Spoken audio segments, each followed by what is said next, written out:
My most recent one, honestly, that changed a lot of things. This one thing was like a skeleton key that changed how I looked at everything in my faith, in my Bible. And it kind of ostracized me, man. I ain't gonna lie. When I discovered it, I knew. I was like, man, if this is real, this is a hot button topic, and it's gonna piss a lot of people off. What if I told you that everything you know is just the beginning? Beyond the veil of the ordinary lies a realm of hidden knowledge, ancient wisdom, and untapped potential. A place where consciousness expands, reality bends, and the impossible becomes possible. You weren't meant to stay asleep. You were meant to awaken. Open your mind, remember who you truly are, and step with me beyond the frequency 369. Hey, before you start the episode, if you're on YouTube or Rumble, like, subscribe, and hit that bell. You want to make a comment? Go for it. It's America. If you catch me on Spotify or Apple Podcasts, hit me with those 5 stars. I appreciate the support. Let's start the show. Welcome to Beyond the Frequency 369. My name is Cesar. And folks, if you can't tell, my voice is gone. I've had a fantastic weekend with the family, a lot of talking and conversating, had some friends over the house, and just my voice just hasn't came back. It's been about almost three days now, but the show must go on. So I hope you guys can bear with me. I will do my best during editing to try to fix the voice a little bit so it's not so annoying for you guys as you're listening. But either way, I appreciate all of you. And more importantly, I wanted to have and not miss this opportunity with Doc Brown, who's my guest today, which you guys will get to know him a lot more if you don't know him already from his own podcast, The Prometheus Lens. So Doc Brown, how are you? I'm doing good, man. I appreciate you having me. And that's what I was saying. We ended up having to cancel one date earlier because of some scheduling conflicts. But I said it's kind of worked out because I'm getting over something myself. So we'll both try to push through today, brother. Yeah, absolutely. I mean, like obviously for a podcaster, one of the worst things to go is your voice. But we're going to give it a shot. And folks, I'm kind of curious as you continue to watch this show. We don't really know what the show is going to be. We're going to just have a conversation. But let me know what you think about this voice. Should I do it more often, or should I not? Let me know in the comments if it's the worst experience that you've had. I apologize, but let me know. I'm curious too. And if it's the best, let me know too. So, Doc, again, I appreciate you. As I told all my guests, I appreciate you gifting me your time because this is your time to give, and you're choosing it to spend in this hour with me and my audience. So, I want to first thank you for this opportunity. Okay. Yeah, you're very welcome. That's why I tell my guests, time, that's life's most valuable resource. I appreciate it when you share it with me. Yeah, absolutely. And Doc, I got to ask, Doc Brown, where did that come from? It was just, honestly, it's kind of like an oxymoron. I'm a Southern man, I'm from the South. So we have 6.5 foot to 7 foot tall guys that we nickname Tiny. So I guess that's what my nickname is. It's another oxymoron because I'm just this dumb, 9 to 5 factory worker, been a factory rat my whole life and got this deep Southern drawl. And I like blue jeans and t-shirt, man. I'm covered in tattoos. So it's like when you look at me, you're thinking this is just a good old boy. He don't have no knowledge nuggies, and then I start talking about some of the things I talk about and it blows people's mind. And I just had some people just start calling me, Doc Brown or Professor Brown. And it's just stuck. Love it. And it fits and it works because when I saw Doc, I literally thought you were a doctor of something. Yeah. I didn't realize it was just like a funny tagline handle. And does it have anything to do with this guy? A little bit. I mean, because it just I went with it, because when they called me that, I was like, oh yeah, like Back to the Future. Yeah. I even bought a Doc Brown costume that I break out occasionally. I got the wig, the glasses, the yellow suit, and the red button up, the whole 9 yards, man. You know what? Actually, Doc, I think you posted, I don't know if it's a video or a picture on your Instagram. Yeah. I think you're wearing the costume. I loved it. I loved it. And Yeah. again, I appreciate you. I like the fact that you have humor, but you also have some gems that my audience is going to be able to hopefully learn something new, right? And if they Yeah. already heard of anything that you talk about, let's see if it compares to what they heard, you know. So I love these conversations is because what it does is it triggers something, whether it be a remembrance, a new thought, a question, a curiosity, and it just keeps going, you know. So, Doc, I gotta ask you before you started. Oh, actually, let me give the people a baseline first about who you are. So let me give you the opportunity. So, Doc, tell us a little bit about who you are. Talk about your podcast, and in general the topics and themes that interest you. Yeah, kind of like I just said earlier, I'm just a 9 to 5 factory worker guy, and growing up, I grew up in the church in the Bible Belt down in East Tennessee. Of course, you get to high school, you hit the rebellious stage, and I was no different. But I was always fascinated with the Bible, ancient history, and history was honestly the only subject that I paid attention to in school and that interested me. Ancient Egyptians and the megaliths and the pyramids and all that kind of stuff always fascinated me. And it was probably 2012. I was just doom scrolling, found Trey Smith from God in a Nutshell. He was talking about angels coming down, breeding with the daughters of men, creating Nephilim giants and hybrids, and fallen angel technology, and just all this stuff, and was talking about it in the Bible. And I was like, man, this guy's a nutbag. I've read the Bible front to back many times. That stuff ain't in there. Then I got to looking through there and found every bit of it. And I was like, man, I was relying too heavily on my pastors and parents and teachers to tell me what was in there and me not looking for it myself. So then I just started deep diving and going through all these biblical topics, and it led into conspiracy theory. It led into cryptids. It led into ancient lost civilizations, conspiracy theories, all those fascinating subjects. And I was making connections or biblical connections with them all. So I just started going through, man, just reading every book I could get my hand on and just connecting those red strings of thread on the chalk conspiracy board. So I just like to look at all those subjects and just kind of filter them through my biblical lens and see what sticks. Yeah, no, I appreciate you sharing that. And you made a good point about you said that you read the Bible from front to back, and then you realized that maybe I missed a couple of things. And I believe that I see that in a lot of people who read all kinds of Bibles, all kinds of churches. They're so compliant and so convinced that what their pastor or their peers are telling them is all they need to know. And I've always, humbly, I've always asked the question, well, what have you read? What's your interpretation of what was said in today's what do you call it, sermon or whatever the case is? And they're like, no, I agree with what he said. And I'm like, yeah, but I didn't ask that. You know what I mean? And it's always been a rinse and repeat of that type of response. I grew up with the foundation of Christianity, and I also went to church and was baptized and all that good stuff, Bible study, things like that. And as I got older, I remember I had asked a question.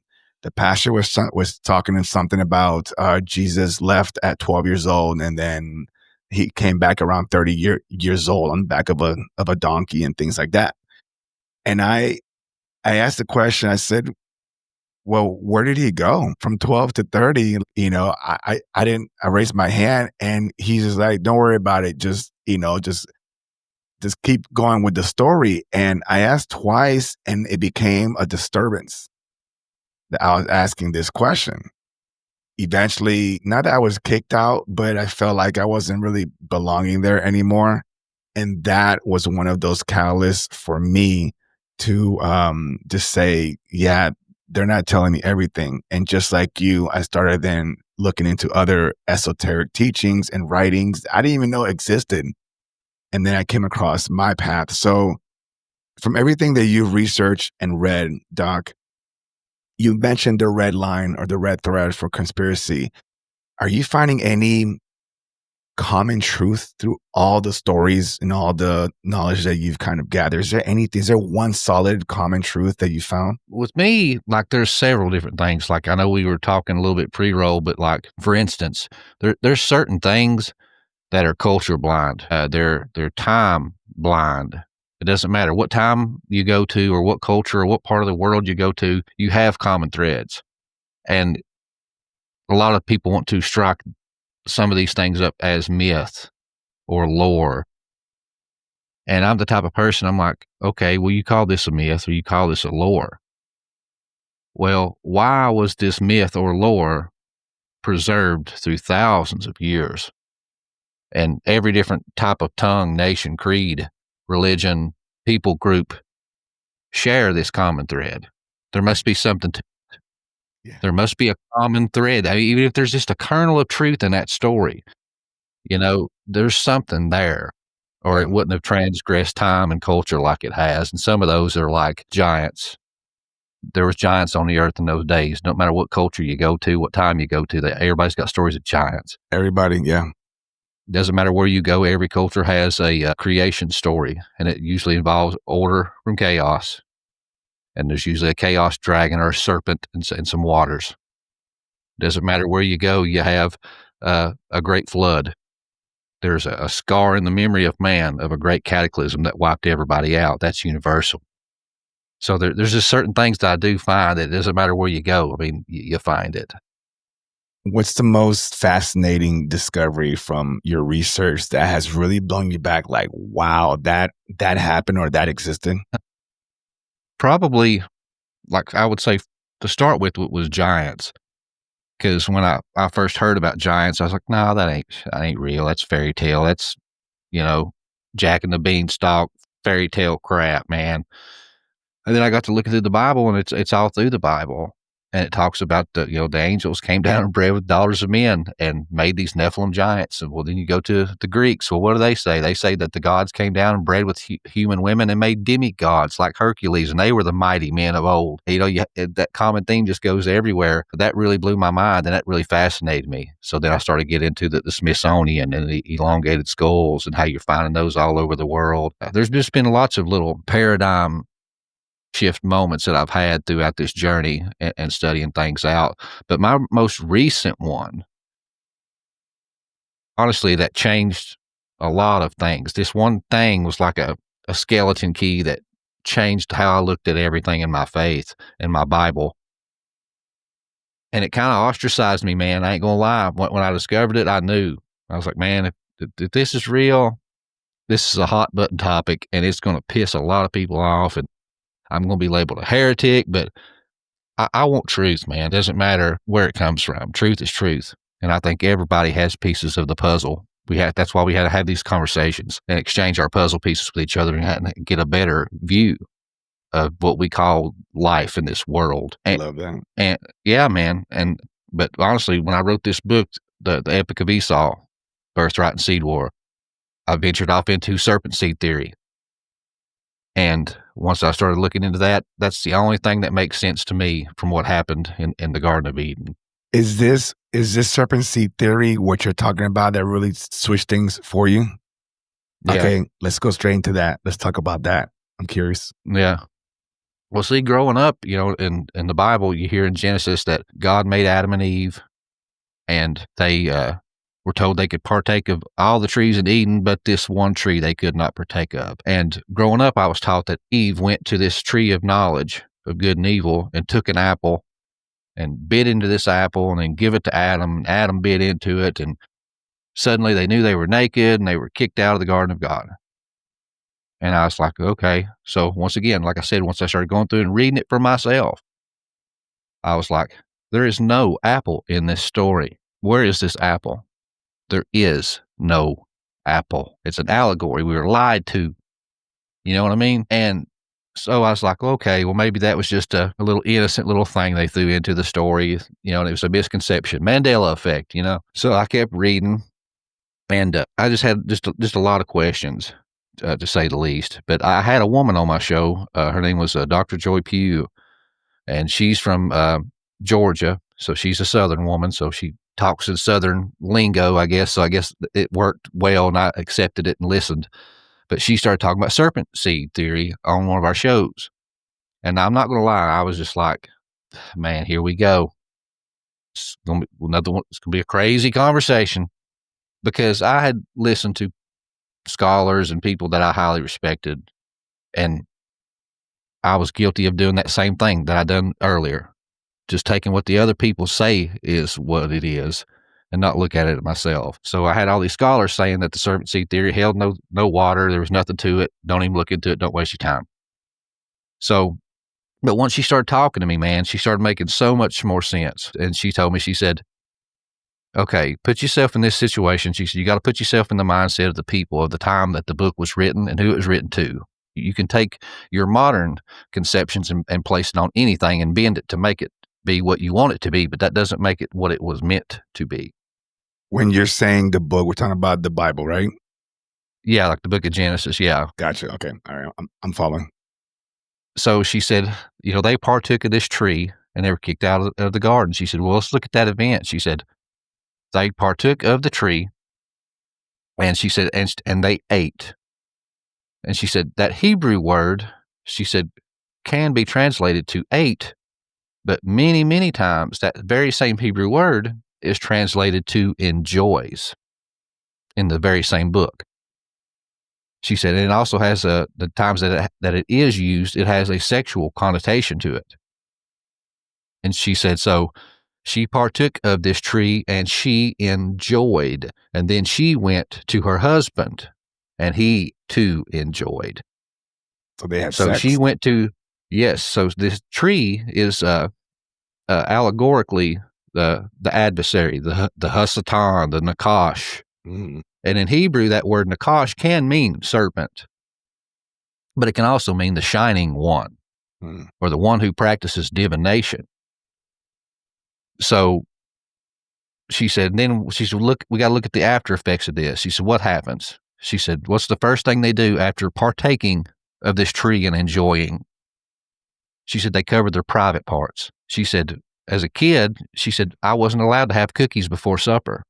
Mm-hmm. She said, and sometimes my mom would slip out of the kitchen and me and my sister would get up on the refrigerator and grab cookies and try to eat them real fast before she come in. She said, the times that we got caught and she'd come back in while we were still eating, she said, you know what we done? We covered our mouth. Yeah. She said, because that's where the sin was. That's where the transgression was. That's what we wanted to hide. Yeah. She said, so as soon as this partaking of the tree happens, they cover their sexual reproductive organs. Damn. And she said, and this is Mosaic law. She said, eye for an eye, tooth for a tooth. She said, all your judgments of God in the Bible, she said, correlate with the sin. She said, if she ate a piece of fruit, the cursing would have been her teeth would have rotted out of her head, or she would have had stomach issues or diarrhea, something to do with eating. She said, all of the curses, all of them, have to do with sexual reproduction. She said, what does the cursing of God say? It says in there that he would put painful menstruation on the woman and that he would increase her pains and labor and that she'd be in great travail and that she would put enmity, or he would put enmity between her seed and thy seed, talking to the serpent. So it says it right there. The woman's going to have a seed. The serpent's going to have a seed. Yeah. And that he is going to put enmity between those two. And then, so I was kind of real and I was like, oh my God, she's blowing my whole worldview here. And then she says, now let's look at the names. She said, the first one that come out, she said, was named Cain. She said, when you go into the Hebrew etymology of that, she said, that means acquired. She said, what loving mother names their child acquired? She said, any parents that's listening knows that this is a very important thing, that you have probably a list of 50 names that you're going through and debating on with your significant other before you finally choose one. It's an important thing. It's chose with intention. And she said, so then you go to Abel. Abel was the second twin. She said, his name in Hebrew means breath. She said, why did they name him breath? She said, because Adam was created and given the breath of life from God. So Abel was in the similitude of his father, Adam. Cain was not of Adam. Well, that's why he was acquired. Yes, he was adopted. And it makes sense because you see just, when they get kicked out of paradise, what happens? Abel or Cain is the one with all the evil, wicked thoughts. And he is at enmity, at war with his brother, the seed of the woman, and ultimately kills his brother. Yeah. Yeah. So was Cain acquired from between Eve and the snake? Is that what that? Yeah. I believe that what happened there when she partook of the nakash, it was a sexual thing. Yeah. And she became pregnant. I see what you're and saying. then she went and had sex with her husband, showing him what she had just learned. Yeah, look what I just learned. Yeah, look what I can do, right? Yeah. Yeah. And Interesting. germinated the second seed. Yeah. That's interesting. That would definitely blow somebody's mind that's following the narrative of the whole apple, I made a sin. Because just so we have a standing here, I don't read the Bible much, and I'm not against it. I just don't read it. But I've always, from my foundation of the stories, I always thought, like, why would you get kicked out of the garden for eating an apple? And then why was it that God per se forbidden this apple? Like, it's fruit, it's food. Like, there had to be something more, which made me think, like, there was an actual story, and then whoever rewrote the Bible and things like that just wrote it into a narrative that excluded the actual information for whatever reason. Do you think do you think God did everything, all the stories are in the Bible, or do you think the Bible is like a remix of a bunch of stories put into one book?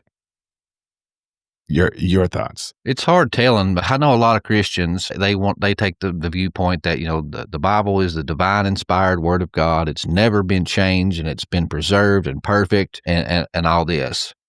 And I upset some people. I'm a Christian. You know what I mean? I read my Bible. I believe in Jesus Christ, all this stuff. But my viewpoints, in my opinion, are more, honest.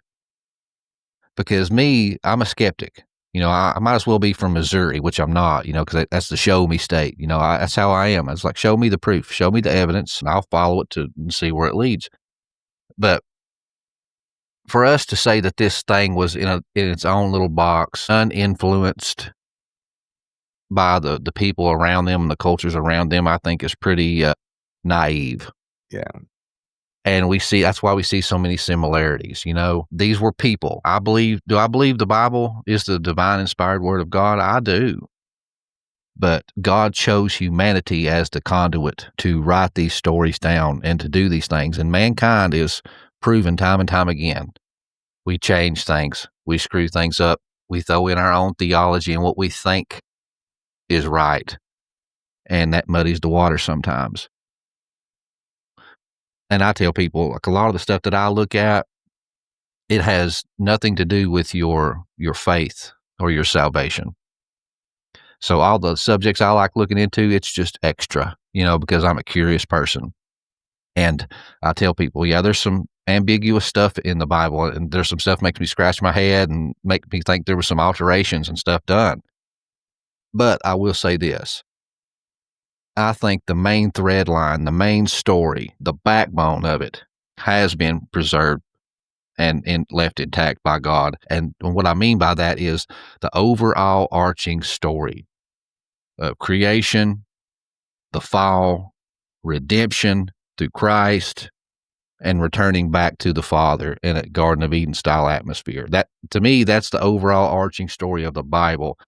And that's been laid out and preserved. Some of this stuff it's confusing. It can lead you down rabbit trails and leave you scratching your head sometimes. But one thing that, to me, in my opinion, is so very simple is the story of Christ.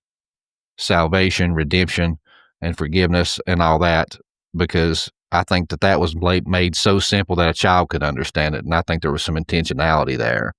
Yeah. Yeah. No, and I respect that. And, I agree that even though I don't follow an organized religion anymore, I respect the fact that people at least believe in something greater than themselves. And the most baseline, I don't care if it's one God or if it's 12 gods or 100 gods, but as long as you believe that there's something greater than you, that's the part that I like. now when I get interested is, why do you believe in this? Why do you believe in that? Like I'm now I want to explore what caught your attention. And that's what I like. That's what I like and I respect about religions in that aspect. Not so much the rules that go with it. Exactly. If you don't do this, Organized religion yeah, has been the hugest stigma for people to coming to Christianity and yeah, running people away.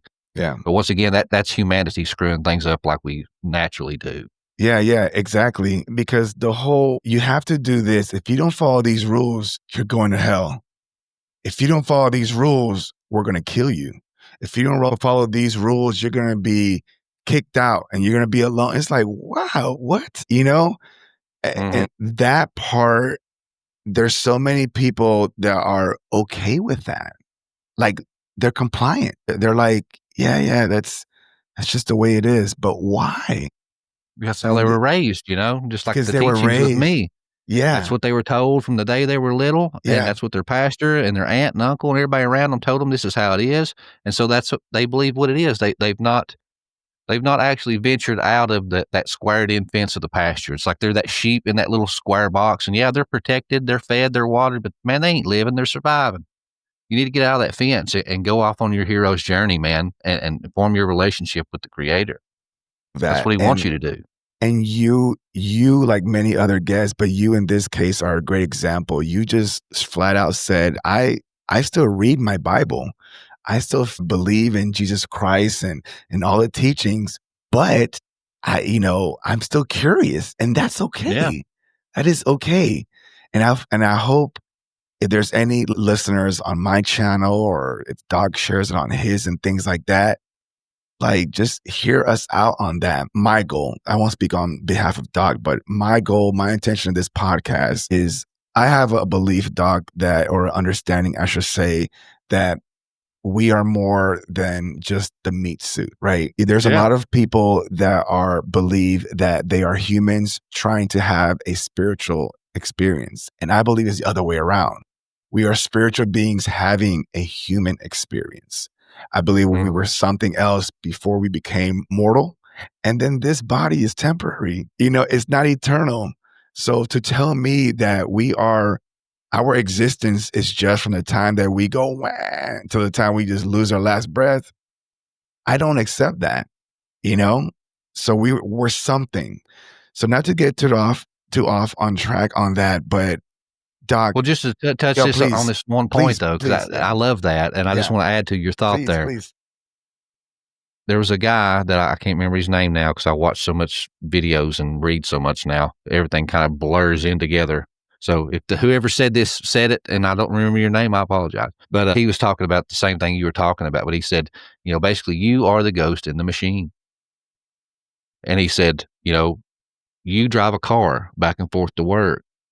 He said, are you the car, or is the car a tool that you use and get into? He said, you get into the car, you crash that car and total it, but you can get out and walk out. He said, your soul is no different. He said, your soul operates this meat suit. And he said, you got to think about a parent with a car. He said, do you get your 16-year-old boy that 600 horsepower Mustang for his first car? No, it's going to kill him. He's going to wreck and screw that first car up real bad. So you get them the starter car. And then once they show they're responsible and they handle that car well, then they get the upgrade to the Mustang or the next thing. He said, I believe that your heavenly Father, he said, it's no different. He said, you get the crappy starter car to see what you're going to do with it. And then once you wreck this car, you step right out and you go to your next one. I love that. That. Doc, that leads me, I want to clarify something with you. I mentioned about religion and spirituality. Do you consider yourself religious or spiritual? Or are those two one and the same? No, they're definitely not the same. Religious, in my opinion, my viewpoint, religion is the do not do this, do not do that. When the saints go marching in, you got to have your suit and tie when you walk in the door, take your hat off, and and all this legality stuff, Pharisaic stuff, and that's who Jesus combated the most. If you read your New Testament, I don't see how people miss this. But it's like he was a hippie. I mean, he was a rebel. He came in, and here was all. Imagine in modern day, your Southern Baptists with your suit and tie, and they're all, marching into their pews single file, and nobody speaks out of turn, and all that kind of stuff. That was the Pharisees of Jesus's day, and he rose up and he's like, nah, he's flipping tables, chastising them, calling them a pit of vipers. And so he was anti-establishment. He was anti-religion. He came to break that mold and set people on a path to relationship with the Father and get away from the legalities of religion, in my opinion. That's how I read it. So, I think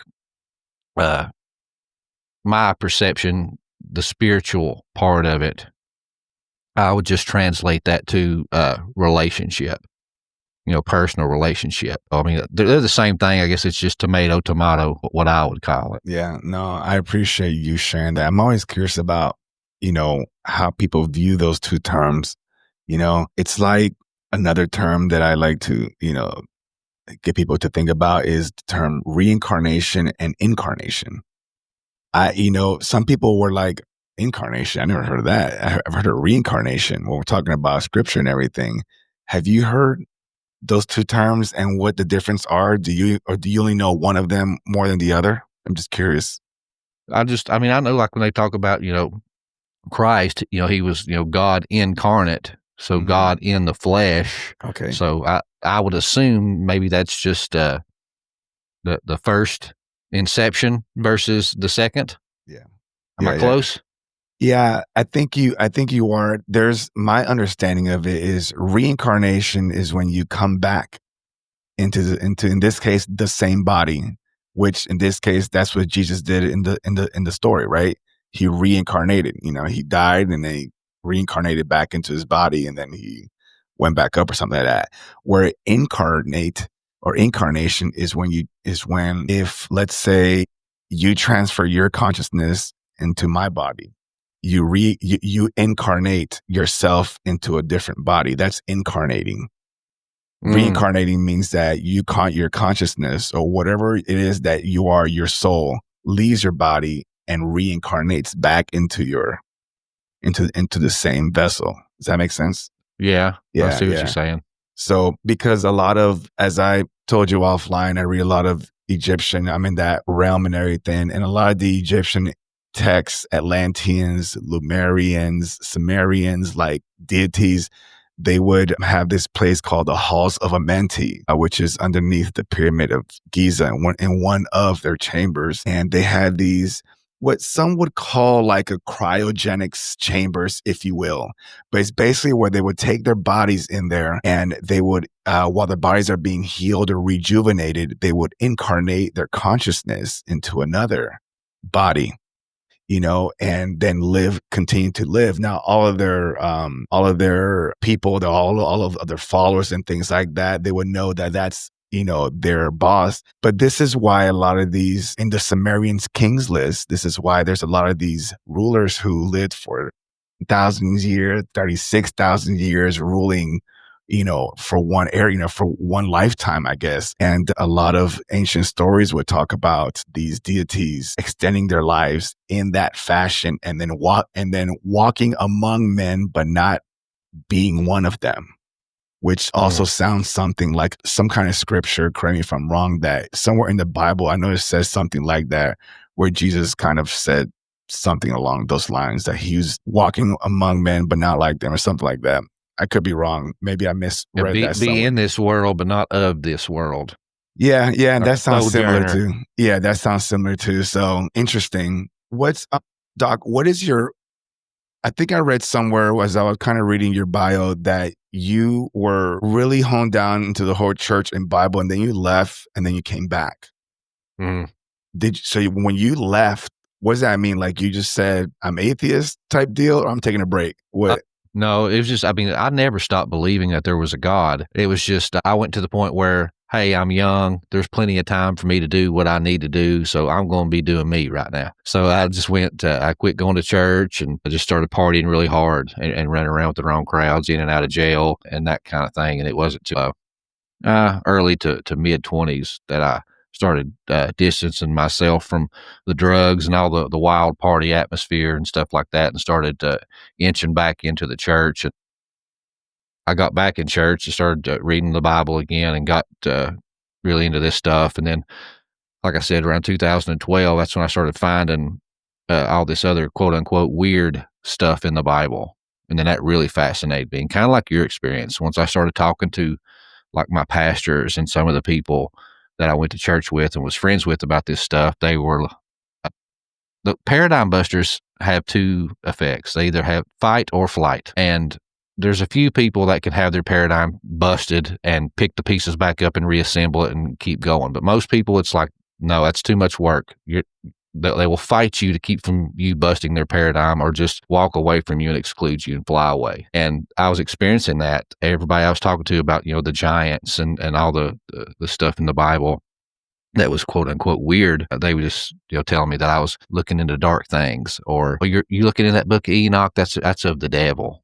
You should burn that, not read it. And why do they do that? Why is it when you look outside the narrative, it's always demonic? Everything's demonic. It's all evil. Why? I don't understand that. Can you clarify why people go straight to that?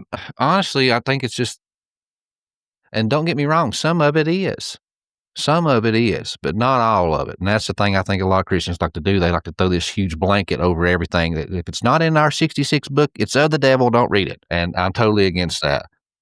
But once again, I think it's just a victim of their upbringing, because a lot of people, it's like most people are born with their religion. It's given to them. Their identity. It becomes their identity. And there's very few people in this world that pick their religion. Yeah. But I can tell you right now, Christianity was given to me at birth. It was assigned to me, and I marched it. But I walked away and self-examined it, and then I chose it. Some people never have that. Some people never have that. And that's what I try to tell people. That's why I love doing my show, and I love having conversations with people like you, brother, and exchanging these puzzle pieces, because every single time that I do, I stack another puzzle piece in my evidence file. And all that's doing is creating a firm foundation for me to stand on, and it's solidifying my faith and drawing me closer. I've only found things that strengthen my faith by looking through some of these things. Yeah, I love that. Thank you for sharing that. You're so right. I didn't think about it until you actually verbalized it, that there's so many people that are born into a religion, but like you were able to just walk out, take a look, and say, okay, yeah, all right, it's for me. Other people, you don't have that choice. You don't have that choice. They do. It's just that they feel imprisoned. You know what I mean? They feel isolated. Yeah. Okay. You're right. But it's that fear state of mindset which takes away that choice from them. Yes. And you're right. Everyone has a choice. If you got to get to know me more, you will realize that I'm all about the power of we talk about everything's outside of us, out into the universe, put it out there and stuff. But my message is about the power of the inverse. There's a universe inside of yourself, and and when I say this next part, some people kind of cringe a little bit, but you're a God. Not with the capital G, not the creator of all might, but with a small g. Your spirit, your soul is a powerful piece, fragment, if you will, of the greater one and everything. And that's what I focus on. If you're aware of that. That's a biblical theme. It's a biblical theme, but most people miss it. I'm glad you confirmed that. Yeah. Yeah. It says in the beginning, Elohim, God, or gods with an S, according how you read it. Yeah. But I think it's plural there. It is plural. In the beginning, the gods created the heavens and the earth.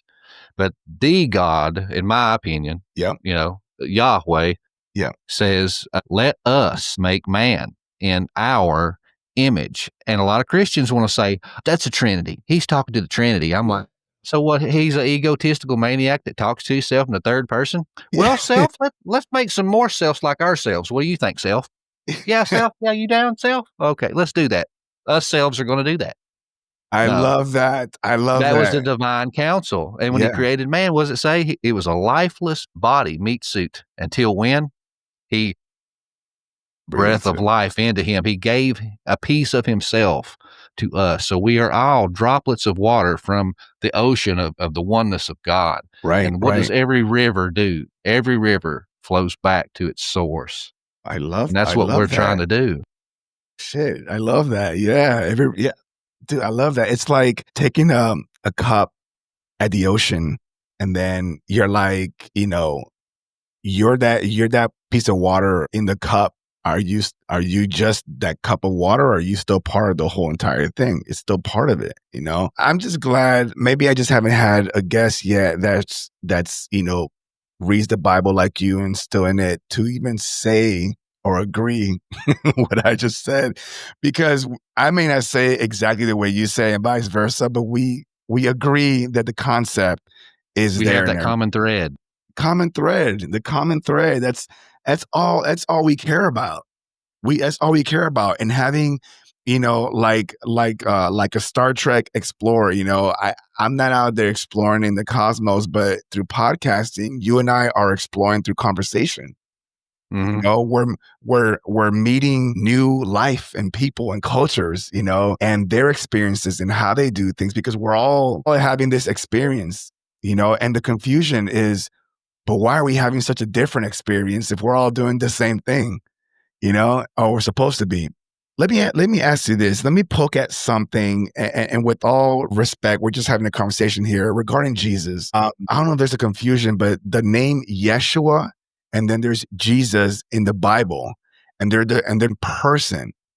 Yeah, transliteration issues there. Yeah. Is that what? Talk to me about that. Why is it that some people strictly just call him Jesus, and some people are like, nope, it's Yeshua, if they're the same person? Yeah. And that's the thing with me. And like I said, I'm just a good old boy, and I try to simplify things so I can understand them, And with linguistics, people that have that opinion, they get stuck in this little narrow mindset, and they don't have the expertise and the wide vision of linguistics and how that works. And I'm not saying I do, but I have a lot of friends that with the DRs in front of their names and the PhDs in front of their names that I speak to on a weekly basis that break stuff down for me so I can understand. But yeah, I mean, it's all comes down to transliteration. Yes, the Jewish people, and just for those that want to stick to that strict by the name people, you're not Jewish, so you don't need to speak Jewish. So yeah, there is no J sound in the Hebrew language. So J's turn into Y's. Jesus, Yeshua is basically the equivalent to our English, Joshua, Yeshua.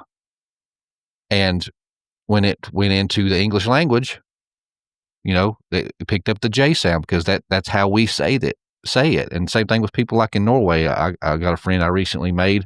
I say his name Jacob, but he says his name Jacob with a Y, no J. Yeah, interesting. So it's like, and if you are having this fight with somebody, oh no, you got to say it this way, you got to say it that way. Well, here's the thing, people. If you believe in a creator God that created you, he created your languages that you speak to. If he's all knowing and created everything, he's not going to not know when you're trying to communicate with him, no matter what you call him. And I use this example. My grandmother, God rest her soul, she got older. She kept messing my name up. I know that woman loved me. I knew who she knew I was, but she's just getting older. But sometimes she would call me Phil, and that was her youngest son. So she'd look right at me and say, Phil. Would I ignore her? No. I knew who she was talking to. So I turned around and I said, yes, ma'am. Well, I'm sorry. I know who you was talking to. What you need? You think your heavenly Father is going to be so freaking petty that you mispronounce his name and he's not going to respond to you? That's not a loving Father. Yeah. Yeah, that's a great point. That's a valid, great point. That's Pharisee, legalistic religion stuff that Jesus came to destroy. Yeah. I mean, he knows if you're talking to him. My parents raised me again in the foundation of church. And to this day, they don't go to church. I think they stopped going to church decades ago, but they still pray. They still pray. They still, they're like, look, on the side of my bed, I talk to Jesus. I don't need to I don't need to do the whole ritual. I think that's kind of what, to me, religion, and it's a ritual. I have to do this. Yeah. I have to do that. I have to wear this. It's a ritual. Like when God first gave, like how you said, gave breath, he didn't say, and then you got to do all these things. He just gave you life. He just said, be, Be fruitful and multiply. That's all he told them. That's it. That's it. Have a good time. Enjoy the experience. Have a nice ride, Doc, let me ask you a random question here. What do you think we are?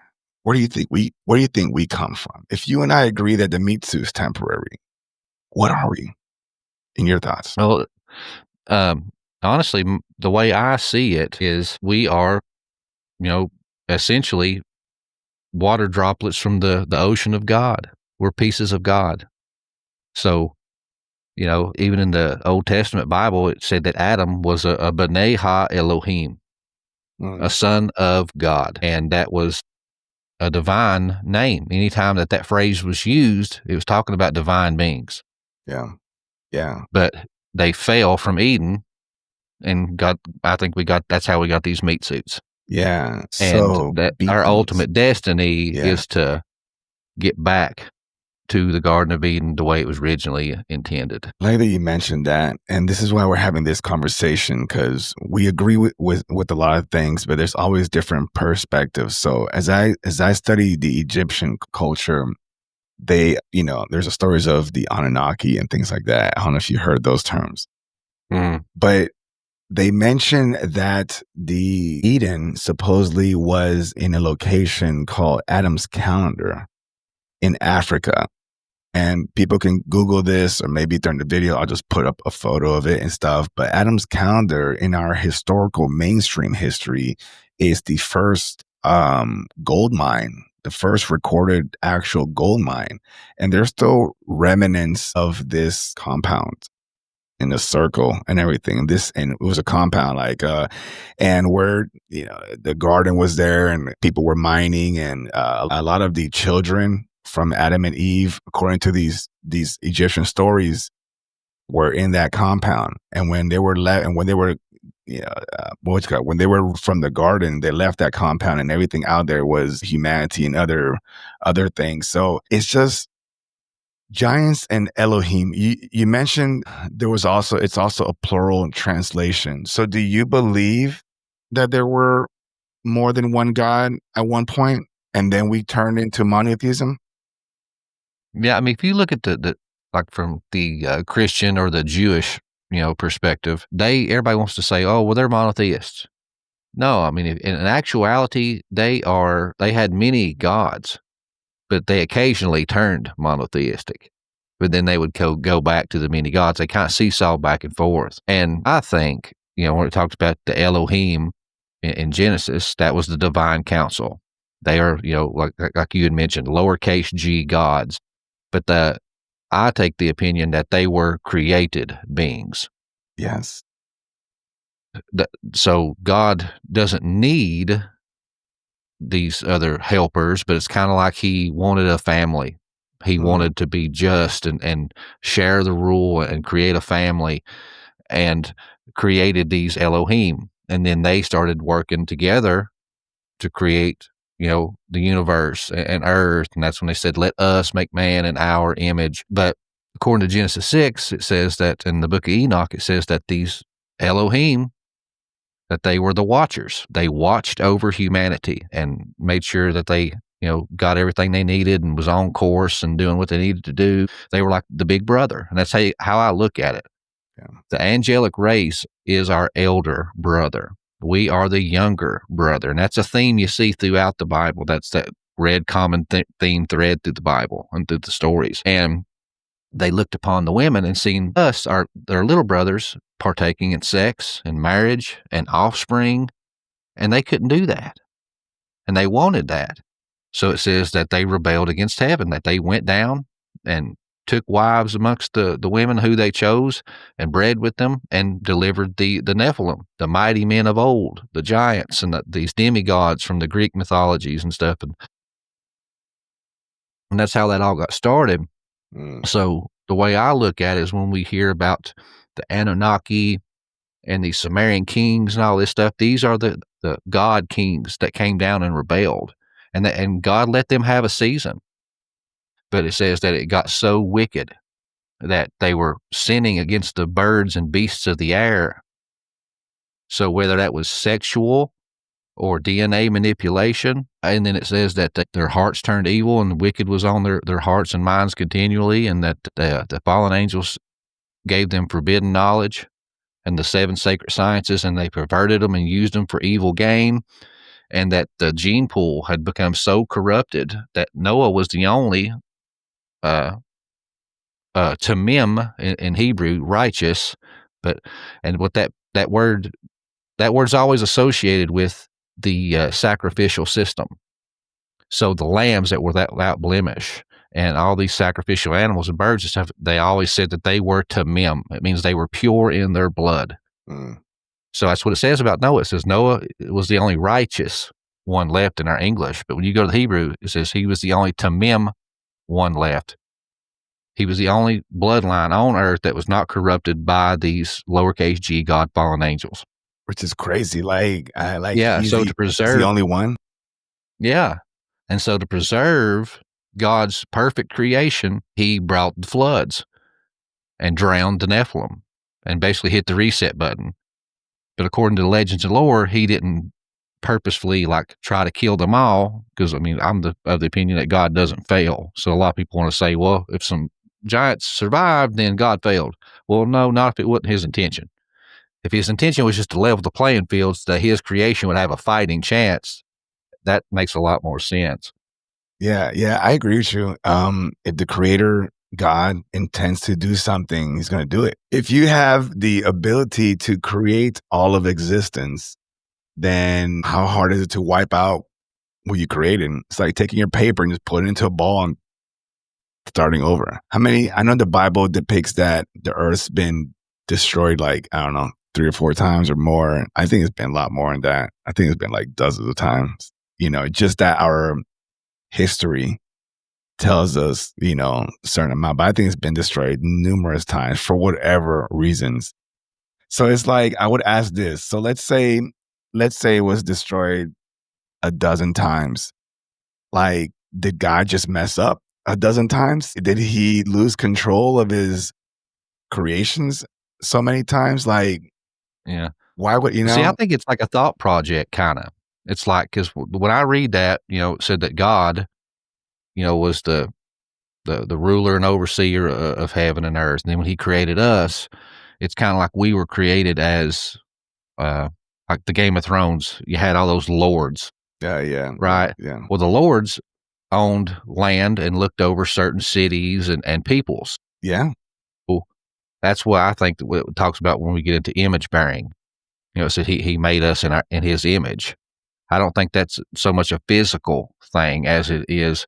He is the king and priest of creation. Yeah. And we are his lords.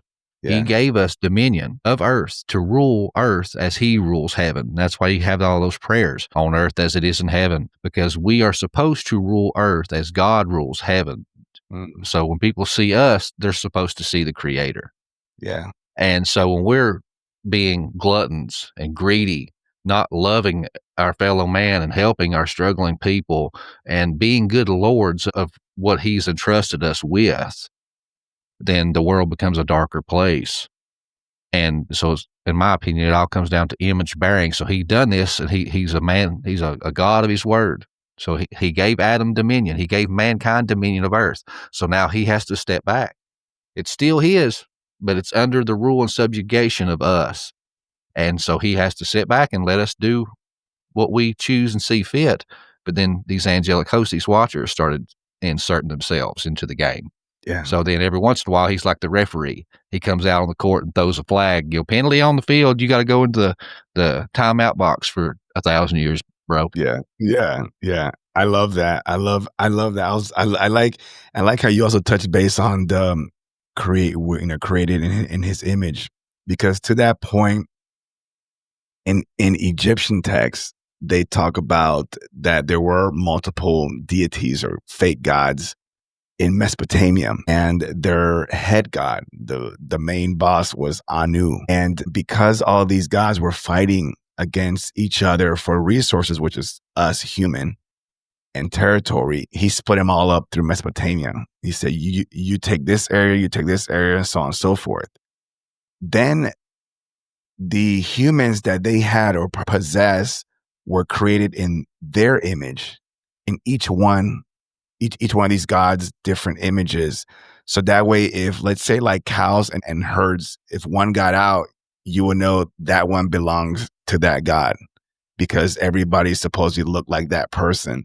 So it's like, I hear what you're saying, because that's how I learned it too. We're in the image of God and blah, blah, blah. And I took it also, to the T. Oh, we look like him because maybe we have 2 arms, 2 legs, and blah, blah.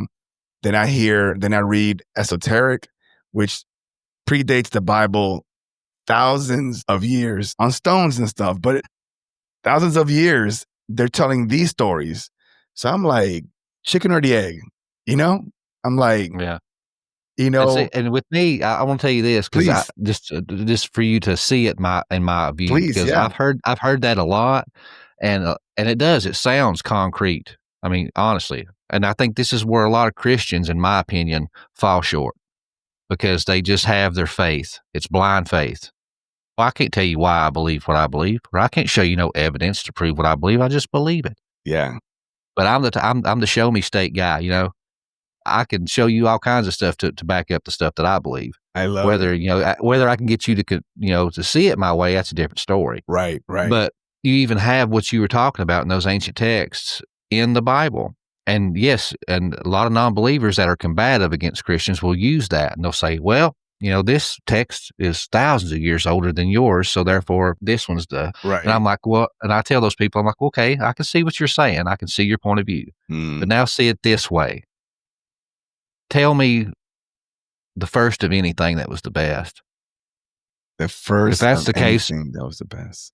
The first of anything is never the best. Yeah. If that's the case, everybody be driving around in Ford Model Ts. And according to our Bible, what does it say?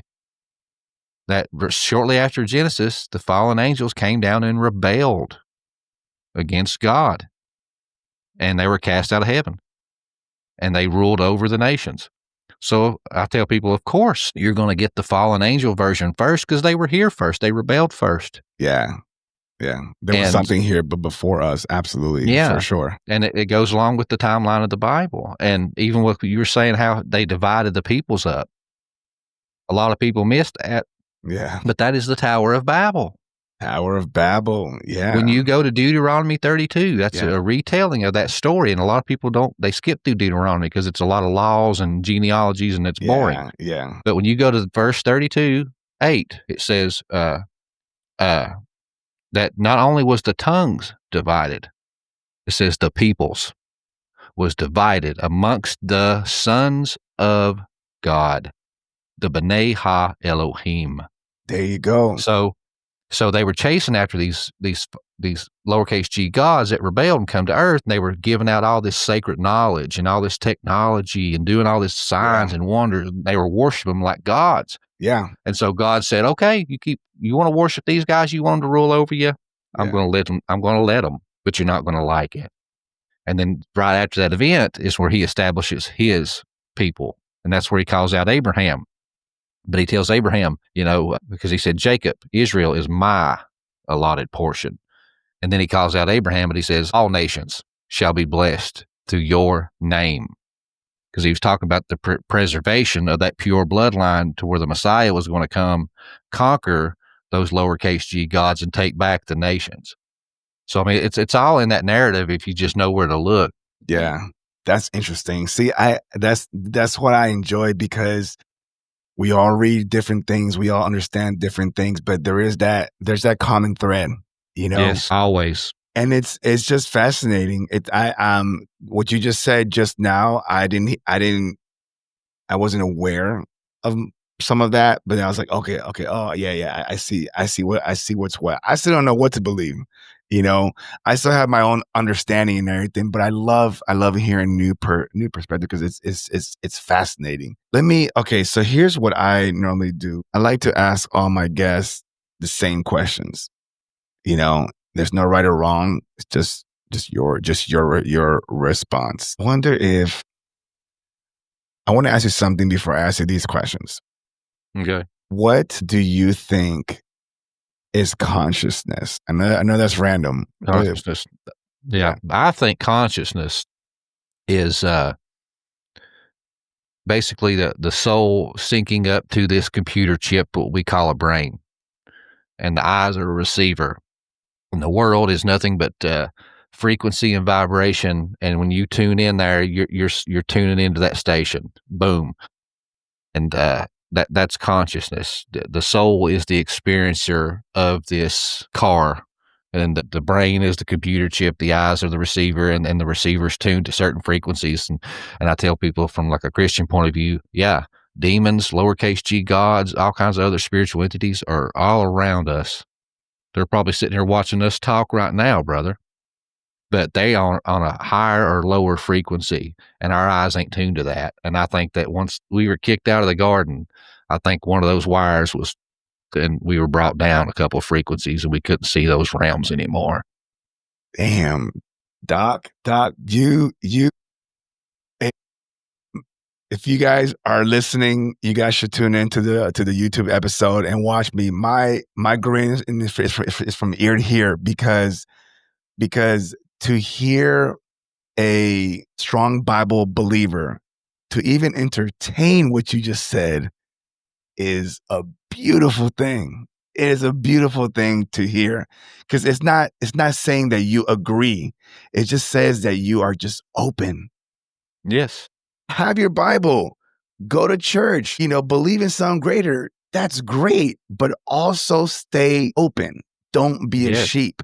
That's all we're saying here. I love that. So I appreciate you sharing that with my audience. So I'm going to go straight into, I have 6 questions. First question is, beyond all the knowledge that you've gained and you've experienced in your research and your podcasting and your own journey, what still leaves you in awe or makes you question everything? Honestly, my biggest is creation itself. Because I tell people all the time, if I'm talking to non-believers, I'm like, hey, I can understand where you're at and your position. Everybody's on their own little journey. I said, but my thing for me was throw away all the books, throw away all the legalities, and I could step outside and just take a look at creation. And I know that there's something higher than me, and there's something that created all this stuff. And it's a perfect system. I tell people, you inhale oxygen that the trees put off. You exhale the carbon monoxide that feeds those trees. It's a reciprocal relationship. The bees pollinate the flowers that spread the seed of the birds. Everything is a symbiotic system, and it's a system within a system within a system that all relies on each other. And if one thing as we know it on planet Earth was not here, life as we know it would not be sustainable. So that to me shows a divine hand, a divine architect, a creator. So throw away the books, throw away the religion, all that. If I never even knew what religion was or never even read any kind of religious text, I could step outside and know there's a God. So you just got to step out on your hero's journey, do your research, and start digging and try to find him. Because in my faith that I chose, it tells me that it's the glory of God to conceal a thing, but it's the glory of kings to search things out. We were built to seek. So get to seeking, man. Love that. Side question. I've heard you 2 or 3 times mention hero's journey, and I think I read that somewhere in your biography. Talk to my audience about what does that mean, hero's journey? Well, honestly, that's kind of what I've coined my show. Once I started reading all this stuff, and I read And I just don't read Christianese stuff either. I'm reading esoteric books. I'm reading some of these ancient Egyptian texts. I'm looking at all of it because like he said, I try to be open and I try to find the common themes and all this stuff and the common threads because they're there if you look for them.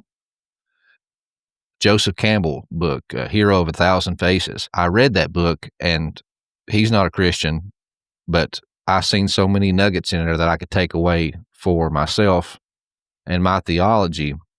So I kind of realized, I'm like, hey, whether we realize it or not, we are all on the hero's journey. And if you look at all those stories, there's the archetypes and the main storylines. Well, what happens? You have a foundling. You have a kid, typically, or a man, but you have a person that is being raised by someone who is not their parents. And they've forgotten who they are. And they're somebody special, but they've forgotten who they are. Well, then here comes the wise sage that steps forward and calls them forth on their hero's journey. And sometimes they deny it and, fiddle fart around, and sometimes they just take right off on it. But then just like Luke Skywalker, all these stories that we love, they have this archetype in this storyline. They're a foundling. They've forgotten how special they are. They're called to by a wise young sage. They go on this adventure. They go into the unknown. They face their fears. They face the dragon, and then they come out on the other end as a hero. But the journey's not over. They have to come back to humanity and share their gifts and what they've learned with humanity and save the world. And you have that even in the most ancient of stories. My sign back there, it's a guy with a flame behind him, and somebody's holding a sign up. So that's Plato's allegory of the cave. And in that story, people are chained to rocks in a dark cave, and there's this huge flame behind them, and there's people that are puppet masters holding up these little puppets in front of the flame and projecting the shadows on the wall. And the people that were in there in chains, that's the only life they ever knew, was seeing the shadows on the wall, and they thought the shadows were real. And they would debate with each other, what was going to happen with the shadows today, or which one's going to come out next. Well, one breaks free. It makes it to the surface and sees the sun for the first time. It's blinding him. He can't see.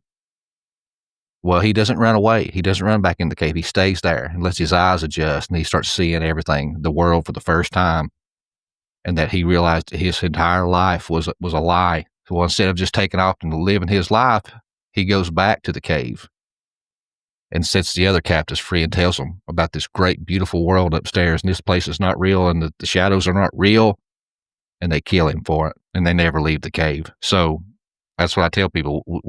We have to be ready to leave the cave. And I ask people that all the time, are you ready to leave the cave? So whether you realize it or not, we are all on this hero's journey. So you have to accept the call to adventure, go into the unknown, slay the dragon, save the damsel, hoard up the treasure, come out on the other end as a hero, and then share that knowledge with the world and save the world. Thanks for explaining that. And I appreciate you also throwing in the allegory of the cave. I love that story. So for those you that are listening or watching, if you haven't seen that story yourself, you can find it on YouTube. It's a beautiful, very simple story, but it has such a profound meaning behind it. So yes. Doc, what is the ultimate purpose of life? Ultimate purpose. Everybody's going to have a different viewpoint on this, but to me, I think that we were put here not for a long time, but for a good time. And we're supposed to enjoy this experience because, if you take the Christian faith, this is your only shot, so make the most of it. Learn to love people as you love yourself and care for others, because we are all of the same. Skin color, ethnicity, all this other stuff, that's just divide tactics, man. We are all of the same stock. We're brothers and sisters on this journey through life together. So we need to try to help each other, lift each other up at every opportunity we can, create some offspring in a family, teach them good moral values. That way the preservation of a successful, happy life continues. I think a good goal for anybody is to just try to be a good lord of your dominion, of what you've been given charge of, rule in the image of God and be just, and leave the world just a fraction of a percent, if anything, better than it was when you got here. And if we all did that, Man, this would be a beautiful place. What is God? God is everything. He is the all. He is the air that you breathe, the sun on your skin, the voice of reason when you're about to do something stupid. He is your father. He is your friend. But I guess just overall, it's just the way I see it. He's spirit. He's everything.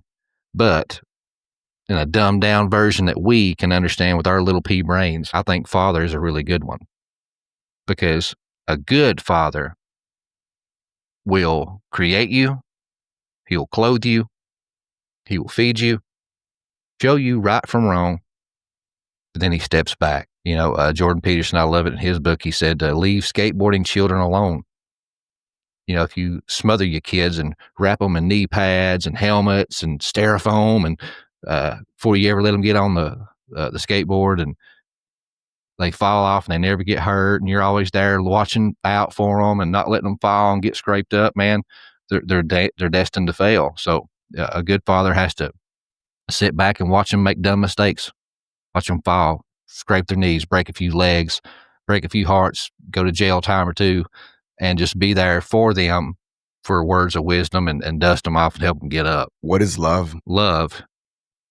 God is love. And love is, I guess if we go to the Corinthians, it says love is patient, love is kind, love is enduring. It's not self-gratifying. It doesn't keep track of wrongs. It's just acceptance and pushing for the betterment of someone else other than yourself. Dog, before I ask this next question, what's your real name other than Dog? Justin. Justin, okay. If you could go back to little Justin and tell him something about your life today, something that he may need to hear, what would you tell him? I would tell him, honestly, I would just say that don't spend so much time worrying about what other people think of you. And it's good to have a good time and have your sowing of the wild oats, but definitely try to hit the brakes at least a decade sooner if you can. Try to get 10 years back of some good productivity. I love that. And again, there's no right or wrong answer, just yours. And Doc, you showed me this book before we started the episode. Do you want to plug that in there real quick? Oh yeah, thank you. Yeah, I just wrote my first book, The Epic of Esau, The Birthright and Seed War. You can find it on Amazon. You can get a digital copy for $10, a physical copy for $20, or you can go to my website for $25. I can get you a signed copy with some stickers and bookmarks and a little extra stuff. Yeah, this book is about Esau, one of the most enigmatic characters in the Bible. It says that he come out covered in hair, or he come out red, covered in hair from head to toe like a hairy cloak. So I argue, I'm like, with our modern vernacular, this is what we would call a Bigfoot today. That's wild. And in his story, through extra biblical books and other things that I'd read, I found out that Esau has a fight with Nimrod, kills the great King Nimrod, steals his supernatural garments that were from the Garden of Eden. We have giants, we have blood lickers and sorcerers, all kinds of great stuff in this book. And this is not fiction. This is all biblically and sourced heavily. So I just went through all these old extra biblical books and just gathered the puzzle pieces, man. Love that. Beautiful book. How many pages is that? It's pretty little thick book. I think it's like 250 or something. That's not bad. It's a good solid book. Yeah, 255.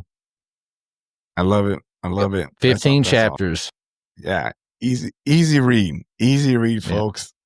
Yeah. And Doc. And I write like I talk too. So I'm being catty and making jokes in there. I've had many people say, man, there's lots of good stuff in there, but I'm telling you, I've laughed my butt off reading some of this stuff. I'm like, all right, that's good. What a beautiful read. And I'm glad that your readers were able to share that with you, that confirmation that you did it right. So yeah, folks, definitely go check that out on Amazon. And I'll put a reminder of this book down at the bottom of the screen and things like that.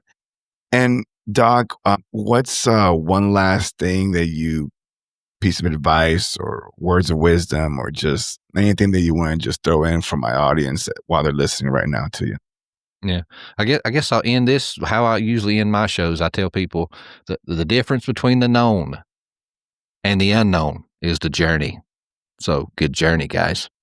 I love it. I love it. And Doc, it was a pleasure. It was an honor to Absolutely. have you. Yeah. I hope that we may have many more podcasts where we can just have a conversation, you know? Yes, it's refreshing, isn't it? Just have a conversation and just talk, man. Just make sure, you know, kind of check in on each other. I think once I tell a lot of my guests here, and I'm telling you this, that you're family now on Beyond the Frequency 369. So if there's anything that I can do for you to support you, I'm here for you, buddy. So just keep that in mind. I appreciate it. Yeah, same, man. Yeah, Reach out to me anytime. Awesome. All right, folks. And if you enjoyed this episode as much as I did, like it. Subscribe if you haven't subscribed already. Share this conversation with everybody. Everybody. Talk about it at work. Put it on speakerphone while at work. Because when you talk about this, when you make comments, when you like, when you share, it helps this conversation go farther than where it is right now. But it reaches all the way, not just to the other side of the planet, but beyond that frequency, right? So let's get people just talking, communicating. If you agree with something or disagree with anything in this conversation, talk about it. It's cool. It's fine. You're in a safe place. But make sure, as I always ask you, be respectful to myself and to the guests. We are doing this, some of us, at least myself, are doing this as a labor of love. So this is all free. You know, I just like to be able to have conversations with people like Doc Brown that just let me think and question things that I think I already know, you know? And I'm going to go read his book. I'm going to check it out. I want to see how do you pronounce it again? Is it Esau? Esau. Esau. I keep it. Yeah, Esau. All right, guys. Esau. I'm going to put it in big text down here so you guys can see it. And with that said, folks, as a reminder, I love you. I see you. I hear you. I am you. Continue to ask questions. Don't be afraid to pull back the current and take a deeper look, always reaching beyond the frequency.